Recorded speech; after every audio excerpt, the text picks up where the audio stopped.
Jangan pernah susah hati. Malaikat kagum, malaikat pelik. Aku heran umat ini, ya.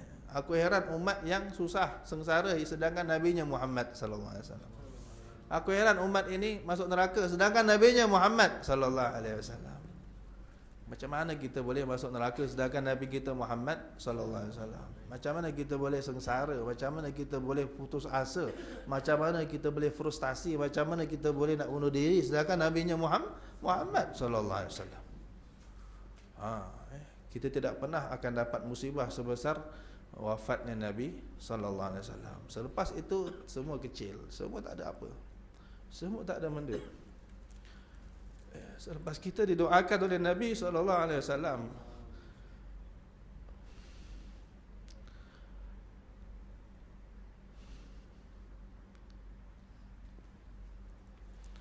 perlu apa lagi kita susah hati, tuan-tuan? Perlu apa lagi kita bersedih? Tak perlu lagi, tuan-tuan. Sedihlah hanya untuk Nabi sallallahu alaihi wasallam. Semua kesusahan kita telah dipikul, umpamanya telah dipikul oleh Nabi sallallahu alaihi wasallam. Semua kalau boleh. Nabi tak mau kita susah. Laqad ja'akum rasulun min anfusikum azizun 'alaihi ma 'anittum harisun 'alaikum bil mu'minina raufur rahim. Masa nak meninggal, sakit, rasa sakit, Israel tarik nyawa. Dia tanya, macam ni ke sakit nak mati wahai Israel? Benar ya Rasulullah. Allah seperti dilibas pedang 1000 kali. Wa fi riwayatin 300 kali. Atau seperti kambing dilapah hidup-hidup. Kalau macam ni sakit nak mati ya wahai Israel, macam mana umat aku? Itu dah paling lembut ditarik oleh Israel. Maka kata Rasul sallallahu alaihi wasallam, ya Israel, saqil alayya wa khafif ala ummati. Wahai Israel, ya, beratkan sakit ini mati pada aku seorang, ringankan umat aku. Allah. Tuan-tuan bayang apa yang Nabi sallallahu alaihi wasallam fikirkan untuk kita. Itu tak sepatutnya umat ini susah hati. Relax, tenang, tuan-tuan. Kita ada busyra lana ma'syaral islami inna lana minal inayati ruknan ghaira munhadimi. Kata Imam Busiri, kabar gembira buat umat Islam. Umat Islam harus bergembira sebab dapat Nabi Muhammad sallallahu alaihi wasallam. Kita ada beliau umpama ruknan ghaira munhadimi, umpama satu tiang yang tidak akan roboh, kokoh. Tiang inayah yang selalu memerhatikan kita, selalu memperhatikan keperluan kita, selalu memperhatikan dosa kita. Di hari Arafah, kita akan song-song hari Arafah minggu depan. Tuan-tuan tak boleh lupa Nabi, jangan sekali lupa Nabi Muhammad sallallahu alaihi wasallam di hari Arafah. Kata sahabat, aku melihat Nabi Muhammad sallallahu alaihi wasallam di hari Arafah, ya, tangannya di depan dadanya, mengemis macam pengemis orang miskin minta makan. Tuan pernah tengok orang lapar minta makan macam mana? Macam tu Nabi menangis di padang Arafah, di malam Arafah menangis, ya Rab, ya Allah. Tangannya di depan. Seperti pengemis orang miskin minta makan yang kelaparan di depan Allah di padang Arafah, di malam Arafah.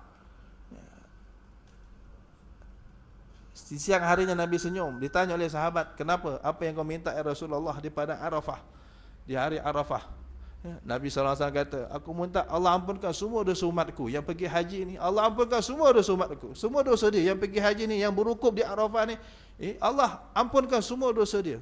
Allah kata, ya aku ampunkan. Siapa yang wukuf di Arafah ni, aku ampunkan semua dosa dia. Tapi kecuali dosa dia dengan makhluk. Kalau dia menzalimi orang, kalau dia curi di orang, kalau dia songlap di orang, dia tipu orang, aku tak maafkan. Ini dia dengan makhluk. Nabi nangis, tuan-tuan. Kalau macam tu celaka umat aku, ya Allah. Nabi minta lagi, ya Allah, maafkanlah umat aku. Hatta tabi'ah, sehingga kan dosa yang sama manusia ni, kau maafkanlah kalau mereka sudah kau pilih dapat haji dan wukuf di Arafah ini. Nangis begitu. Siang hari malam itu siang harinya Nabi senyum. Sahabat tanya, Allah kata hatta tabi'at. Melihat rintihan dan tangisan Nabi sallallahu alaihi wasallam mengemis pada Allah, Allah kata aku ampunkan juga dengan rahmat aku orang-orang yang kalau dia Allah aku pilih dia wukuf di Arafah ini dan aku terima wukufnya, dosa dia dengan orang pun aku settle nanti. Kalau orang tu tuntut berdepan dengan aku, Allah tanggung. Tapi ulama kata jangan jadikan modal lah. Kita zalim orang, Kita berdajai orang, kita tipu orang, lepas tu kita pergi wukuf, kita pergi haji, kita pergi umrah. Lepas tu kita kata dah settle. Belum tentu. Belum tentu kita sebertuah itu, tapi itu janji Allah. Kata Nabi sallallahu alaihi wasallam. Akhirnya siapa yang Allah pilih wukuf di Arafah, Allah ampunkan juga. Siapa yang dapat haji mabrur, kalau dia ada ditakdirkan ada hutang dengan orang, Allah settlekan nanti di akhirat. Dia ada buat salah dengan orang, dia niat nak minta maaf, tapi tak sempat, Allah akan uruskan nanti. Allah sendiri akan pikul. Allah akan maafkan juga. Itu kelebihan, antara kelebihan haji mabrur, Allah ampunkan semua dosa, kata setengah ulama, hatta tabiat, sehinggalah dosa-dosa yang merupakan tanggungjawab dia kepada makhluk. Dia curi duit orang, dia bertanggungjawab pulangkan balik duit orang. Dia tipu orang, dia bertanggungjawab, minta maaf. Dia korupsi, dia bertanggungjawab pulangkan balik duit itu. Dia apa pun buat zalim pada orang, itu sebut tabiat. Tabi'ah, tanggungjawab pada makhluk. Ini memang di akhirat ada mahkamah khas. Ada mahkamah khas. Allah tak mau campur kau settle sama kau, makhluk dengan makhluk. Selesai berjumpa aku. Tapi untuk orang yang haji mabrur, dapat wukuf di Arafah, dapat doa Nabi sallallahu alaihi wasallam. Nabi nak cerita memang berat. Allah nak kabul pun fikir, kalau kita lah jadi Allah, bukan kita berfikir panjang macam mana ni. Tapi dengan melihat tangisan Nabi SAW di padang Arafah, mengemis, minta umatnya diampunkan. Allah kata hatta tabiat, sehinggalah dosa dengan makhluk pun aku ampunkan. Tapi siapakah yang merasa, yang yakin dia bertuah dapat haji mabrur? Siapa rasa dia yakin? Tak ada. Kita tetap hanya berharap pada Allah. Mudah-mudahan yang sudah pergi haji, hajinya mabrur. Yang belum, Allah kurniakan haji mabrur, insya-Allah. Yang sedang berhaji, kita doakan keselamatan mereka, selamat pergi balik, dan moga-moga dikurniakan haji mabrur. Ini Nabi sallallahu alaihi wasallam telah mendoakan kita. Kita tak perlu pening-pening kepala, tuan-tuan. Allah. Jadi kalau kamu nak kemuliaan yang tidak kesudahan, kemuliaan yang kekal abadi, pertama sekali jadi orang taat, jadi wali Allah, jadi ulama yang wali Allah, atau jadi orang wali Allah. Orang wali itu makna, tuan-tuan, al-wali maknanya dua. Satu boleh diterjemahkan orang yang tawalat ta'atuhu min ghairi takhalluli ma'siyah, yang tidak putus-putus berbuat taat tanpa diselangi oleh maksiat. Makna tak pernah maksiat. Satu makna, ataupun ada makna wali satu lagi, disebut orang yang dijaga oleh Allah dari berbuat maksiat. Samalah maksudnya, cuma cara terjemahan begitu. Orang begini pasti mulianya tidak habis-habis. Sampai mati, sampai kiamat, bahkan sampai syurga, mulianya masih dicari-cari. Orang cari dia. Ulama sampai di syurga pun orang cari lagi.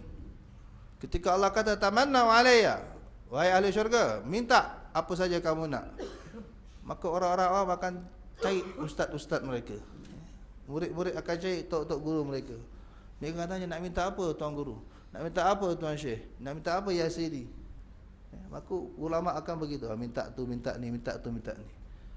Nak cerita kemuliaan ulama sampai ke syurga, kemuliaan guru sampai ke syurga, masih lagi dicari. La yang qadi, kata Imam Abdullah Al-Haddad, izzun la yanqadi, wa sudadun la yanqati', wa syarafun la yadhhab, wa majdun la yabla, fa'ati' rabbak, Allahumma ja'alna minhum, amin. Fa inna Allaha, kerana sesungguhnya Allah, qad ja'ala dhalika kullahu fi ta'atihi, sebab sudah sunnatullah, Allah meletakkan kemuliaan yang kekal abadi itu semuanya di dalam mentaatinya. Wa yukrimu bihi man ata'ahu, Allah akan muliakan dengannya orang yang taat kepada dia, min ibadihi, dari hamba-hambanya. Wa qad akramallahu ibadan, dan sungguh telah memuliakan Allah akan hamba-hamba, beberapa akan hamba-hamba ata'uhu, yang mereka itu taat kepadanya.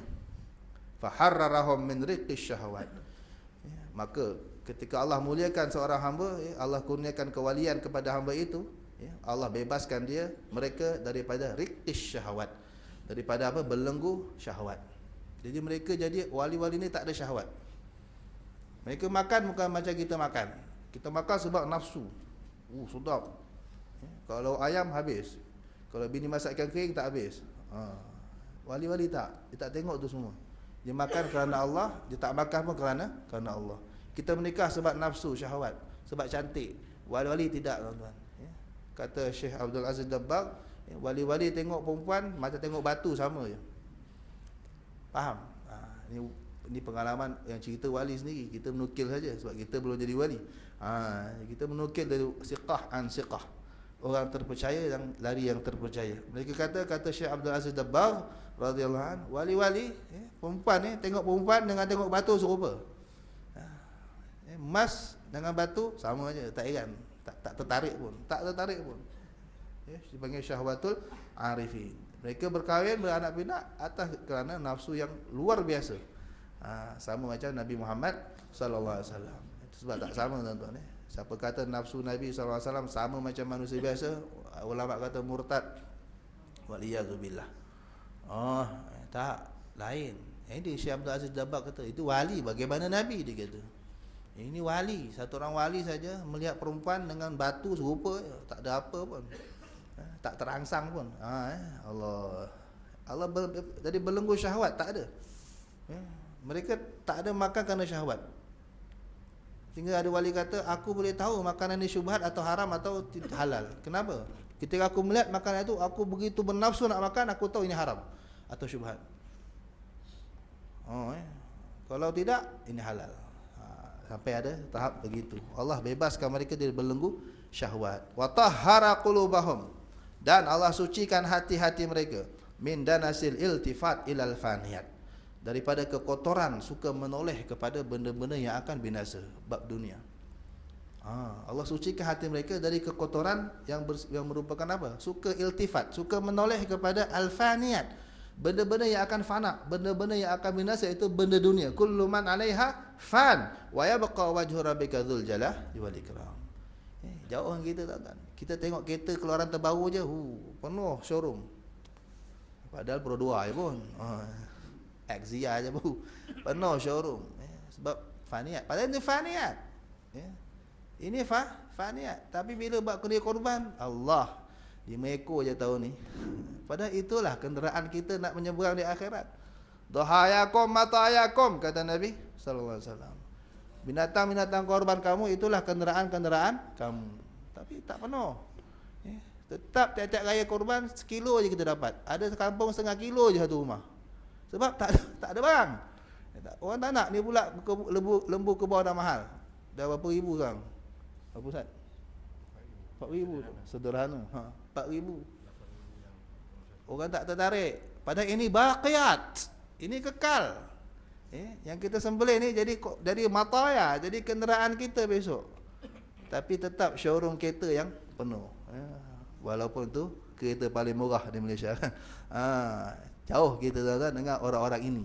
Tapi Allah nak cerita, siapa yang Allah telah pilih, mereka telah Allah lantik menjadi kekasih Allah. Allah sucikan batin mereka daripada danasil iltifat ilal faniyat. Tak toleh pun tak mau. Jeleng pun tak mau. Ini yang dimuliakan, dia yang diajar oleh Nabi sallallahu alaihi wasallam. Bila tengok kemewahan, tengok rumah besar, tengok kereta besar, tengok ulama kenderaan yang canggih, Nabi ajar apa? Baca doa. Jangan tengok Allahumma la aisha illa aishul akhirah. Jangan hebatnya, ini berapa ribu buat ni. Ini loan 7 turunan tak boleh bayar ni. Duk bahas gitu kan. Aduh, jangan tengok. Nabi dengan sahabat lalu kepada melihat batu tak ada unta-unta merah. Unta-unta berbulu merah. Kenderaan paling canggih, paling mahal, paling mulia di kalangan bangsa Arab. Lalu kawasan tu Nabi buang muka, tak mau tengok. Sahabat, macam kita tengok kereta kan, macam kita tengok Bentley, macam kita tengok Lamborghini kan. Tak berkelip mata kan. Sampai dah hijau pun duk tengok lagi kan. Lampu dah hijau lah, tak perasan lagi. Allah, jauhnya kita dengan haulair kumalir rijal, orang-orang yang Allah sucikan hati mereka daripada kekotoran iltifat. Jadi melihat, menoleh saja kepada dunia, hati kotor. Hati kotor sudah. Suka tengok kereta mewah, suka tengok rumah mewah, suka tengok dunia lah. Hati kotor sudah. Tu kita, ya Allah, susah kita ni nak mimpi Nabi sallallahu alaihi wasallam. Susah kita nak mimpi wali-wali. Susah kita ni nak baca Quran banyak-banyak. Hati kotor. Kata ulama, kalau hati kamu bersih, kalau lau safa qalbu mu'min, lama asba' min qira'atil Quran. Dia takkan pernah nak berhenti baca Quran. Dia berlaku pada sahabat, satu rakaat khatam 30 juz. Tiap-tiap hari khatam. Imam Syafi'i siang satu tiap-tiap hari khatam Quran. Kalau puasa 2 kali khatam, siang sekali, malam sekali. Hati mereka bersih. Nak tahu hati bersih tak bersih, kata ulama itu, kalau bersih hati satu orang itu, dia tak akan pernah kenyang baca Quran. Tu tak pernah kenyang. Macam kita makan tak pernah berhenti, tak boleh berhenti kan sebab tak kenyang lagi. Kita berhenti lepas kenyang pun kena nak sambung lagi. Baca Quran begitu. Nak tahu kita hati bersih, hati kotor itu. Nah, kenapa hati kotor? Penyebabnya itu suka menoleh, iltifat, toleh je. Belum pegang, belum beli lagi. Toleh baru. Jeling baru, pergi tengok ya, tak ada apa. Tengok je. Ini disebut Imam Zahat danas dipanggil, kotoran. Kotoran hati. Ya, mereka para aulia, orang-orang yang taat kepada Allah, Allah telah sucikan batin mereka daripada kekotoran yang merupakan iltifat ilal faniyat, suka menoleh kepada al-faniyat, benda-benda yang akan binasa, iaitu dunia. Allah bersihkan. Ada yang Allah ajar, Allah tarbiyah, semua dengan tarbiyah daripada Allah Subhanahu wa taala. Nabi Yaqub tengah sembahyang, Nabi Yusuf baring sebelah. Boleh jeling anak, comel anak aku. Nabi Yusuf, Masya Allah. Bapak mana tak tertarik tengok anak secomel Nabi Yusuf. Tapi tengah sembahyang. Kata ulama, inilah sebabnya Allah pisahkan, Allah tarbiyah Nabi Yaqub, Allah pisahkan dengan Nabi Yusuf. Nak ajar Nabi Yaqub. Depan aku kau tengok anak ya. Kau sayang aku, sayang anak. Lagi Allah pisahkan, ajar. Baru tahu. Kemudian apa lagi kata beliau? Wa ajra ala aidihim. Lebih hebat lagi. Itu step-step pertama. Apa Allah beri kepada ini iklan lah, promotion. Pertama, kalau kita taat Allah, tidak maksiat pada Allah, iaitu yang disebut wali Allah, Allah bebaskan daripada belenggu syahwat. Allah sucikan hati dari kekotoran-kekotoran yang merupakan suka menoleh kepada keduniaan. Dan yang ketiga, ajra ala aidihim khawariqal adat. Allah jalankan, Allah munculkan di atas tangan-tangan mereka khawariqal adat, perkara-perkara yang luar biasa, yang disebut karomah. Itu sudah pasti tuan-tuan. Sebagai karomah ni, kata ulama, karomah ni sebenarnya mukjizat. Karamah para wali adalah sebenarnya mukjizat Nabi Muhammad sallallahu alaihi wasallam. Karamah para wali sebenarnya mukjizat Nabi Muhammad sallallahu alaihi wasallam. Dan Allah kekalkan karamah ini, Allah munculkan karamah ini kerana sayang kepada umat ini. Kalau tidak tuan-tuan, habis. Seorang-seorang keluar daripada Islam sebab tak nampak. Sahabat masuk Islam sebab nampak mukjizat.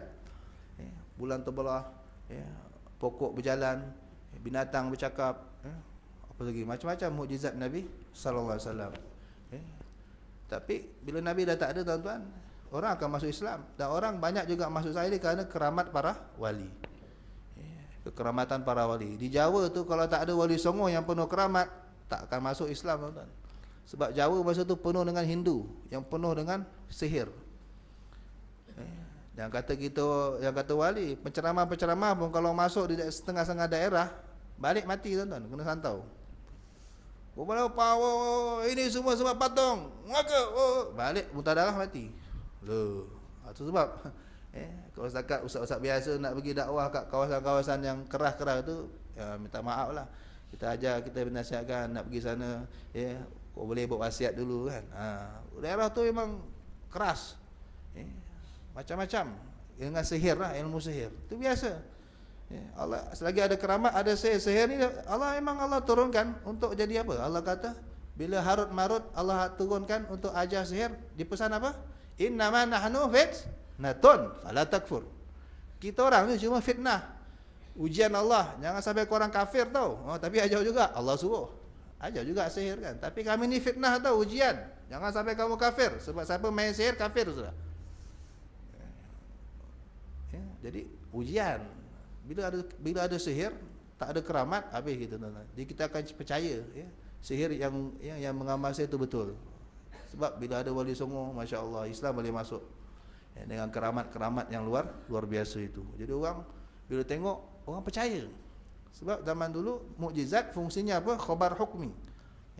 Apa makna khabar hukmi? Pengesahan, endorsement daripada Allah Subhanahu Wa Taala. Bila orang tanya Nabi Muhammad sallallahu alaihi wasallam, betul kamu Allah hantar? Buktikan. Apa nak? Allah Nabi offer, apa nak? 4 bulan, belah. Bagi 2 jatuh, bagi 2 belah. Pecahkan bulan. Nabi sembahyang 2 rakaat, minta pada Allah, isyarat dengan jari, bulan terbelah. Masya-Allah. Maknanya apa tuan-tuan? Mereka minta sesuatu, mereka dah kaji dah. Ini yang dia orang minta ni, yang manusia biasa, tok pekong mereka yang 360 pun tak boleh buat. Mereka dah kaji dah. Mereka minta benda yang tak mungkin siapa pun boleh buat, melainkan Tuhan semesta alam. Maka mereka minta. Maka ramai yang masuk Islam, tapi Allah tidak izinkan masuk Islam, tidak masuk Islam juga. Tapi maksudnya bila Allah izinkan benda itu berlaku, setelah ada cabaran daripada orang, maka seolah-olah kejadian itu berkata, benar orang ini aku yang hantar. Jadi kita bila ada orang minta derma kan, daripada apa? Daripada pusat tahfiz saya contohnya kan, saya hantar orang minta derma. Kita akan minta bukti. Mana bukti kamu Ustaz Amali yang hantar? Tak ada bukti, jangan. Tuan-tuan jangan bagi derma kepada orang yang guna nama saya tanpa ada bukti dari saya, faham? Dah berlaku dah. Tengah wanted budak tu. Dah berapa juta dia ambil dia orang. Siap guna nama saya pula, budak Bukit Beruang. Ada orang Bukit Beruang sini. Kawan Agus kot. Bukan Agus, kawan dia agaknya lah. Jadi mesti minta bukti. Mana kata Ustaz Amali nak pakai duit? Mesti ada surat apa?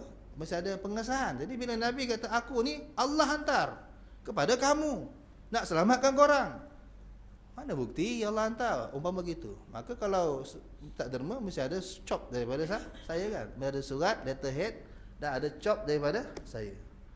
Bila tengok cop, betul-betul Ustaz Bali. Bagilah. Ya, kalau tidak jangan. Begitu juga bila orang kafir minta belah bulan, Nabi buat dan bulan terbelah. Itu umpama cop lah, endorsement pengesahan daripada Allah. Disebut dalam tauhid khabar hukmi. Perkhabaran secara hukum. Maknanya apa? Hukumnya, fahaman kita setelah bulan terbelah bermakna seakan-akan Allah berbicara, benar ini orang aku hantar. Kamu minta bukti, aku buktikan. Minta cop, aku bagi cop. Itulah bukti. Nampak tu ya. Jadi itu mukjizat. Habis bila selepas Nabi wafat, karamah ini. Orang nak masuk Islam dia tengok keramat para wali, masya-Allah. Tambah keimanan mereka. Orang kafir dulu bertambah keimanan mereka sebab melihat mukjizat. Hari ini orang hari ini, umat hari ini bertambah keimanan mereka melihat keramat para wali. Kita semakin yakin ini orang betul. Sebab keramatnya begini begitu. Kita yakin. Imam Syafi'i orang betul, bukan penipu, bukan tukang putau alam. Kita yakin sebab keramatnya. Kita yakin Imam Nawawi keramat besar, ulama besar. Kenapa? Memang luar biasa. Orang biasa tak mungkin boleh mengarang kitab sebanyak Imam Nawawi dengan usia yang hanya baru 45 tahun. Dengan jumlah kitab-kitab yang dikarangnya itu memerlukan umur ratusan tahun untuk salin ulang saja. Nak buat satu kitab kena research sana, research sini, kaji sana, discuss sini, munakasyah sana, munakasyah sini, baru boleh tulis kitab satu. Beliau boleh tulis beribu-ribu kitab. Sedangkan orang biasa saja nak salin saja tak cukup umur 60 tahun. Nak salin saja semua kitab-kitab Imam Nawawi 60 tahun, 70 tahun tak cukup. Bayangkan itu keramatan. Bagaimana ulama lain yang mengarang 1000 jilid tafsir.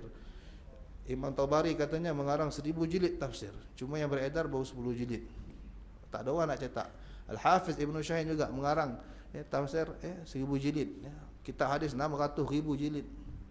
Bayangkan tuan-tuan, zaman dulu kan, zaman manual, macam mana nak buat sampai ratus ribu, sampai ribuan jilid buku. Dengan keterbatasan alat, keterbatasan kemudahan, kalau bukan kerana karamah. Belum Imam Suyuti boleh menulis satu hari 3 kitab, 4 kitab biasa. Kita satu hari boleh produk boleh keluar 3-4 kitab. Sebab Allah muliakan mereka. Itu pasti muncul dari mereka khawariqal adat wa ajaibal karamat, dan kekeramatan yang ajaib-ajaib. Antaranya kata Imam Abdul Haddad, ini yang cerita wali, faham? Beliau dah rasa, beliau dah jumpa. Jadi kita terima bulat-bulat. Jangan argue. Kalau doktor pakar bercakap, doktor pelatih diam je lah, kan? Jangan berlakon, aku pun pakar juga. Aku pun dah berdoa 100 kali, tapi semua mati. Janganlah cerita kan. Umpama gitu. Bukan tak boleh argue. Kalau argue kan tak habis cerita. Macam doktor pakar tengah berceramah, cara-cara nak bedah orang, tiba-tiba budak pelatih duk banyak macam soal kan. Macam tak percaya je. Ya ke? Pasal belah daripada atas tak daripada bawah dulu kan. Pasal daripada ini kena halau daripada kelas kan. Faham jadi begitulah di depan ilmu para ulama, ukur diri kita siapa dulu. Kalau tidak dengar dan tasdik. Ini apalagi ilmu-ilmu kaum sufi. Memang agak sulit diterima orang sebab orang suka guna akal. Sebab kata Imam Junaid Al-Baghdadi, at-tasdiq bi ulumina wilayatun sughra. Kalau orang percaya saja dengan ilmu kami, apa yang kami tahu ni, kata Imam Junaid, Sayyidut Taifah, pemimpin para kaum sufi, wali-wali lah.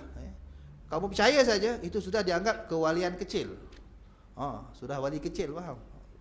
Percaya baru percaya je, percayalah. Kalau kamu nak bahas tak habis, tak kena masa, bukan levelnya kamu nak membahas orang begini. Imam Abdullah Al-Haddad, beliau kata apa? Antara keajaiban keramat para wali, minal ikhbar bil mughayyabat. Antaranya berupa ikhbar bil mughayyabat, boleh memberitahu benda-benda gaib.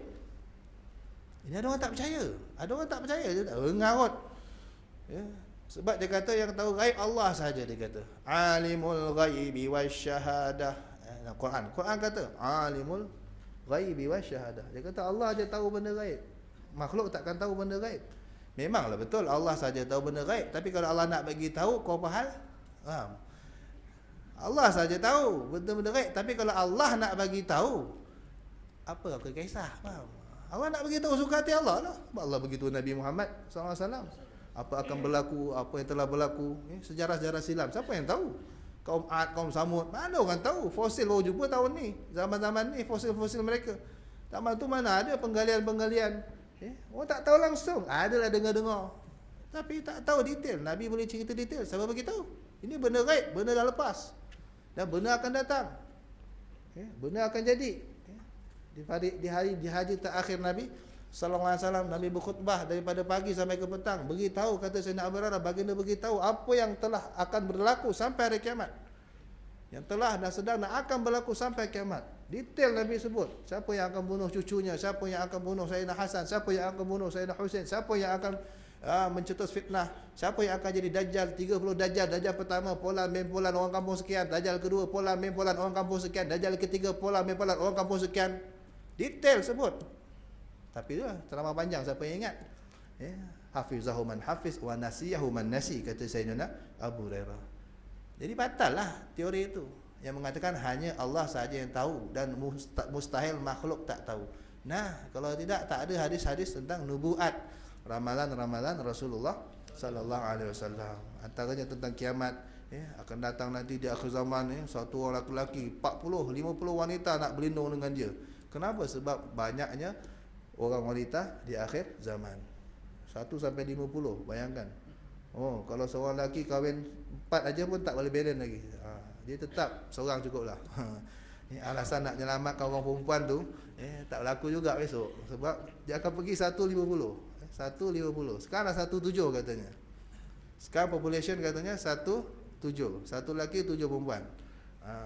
Jadi apa pun itu ramalan Nabi SAW berlaku. Tidak akan berlaku kiamat sehingga sekian.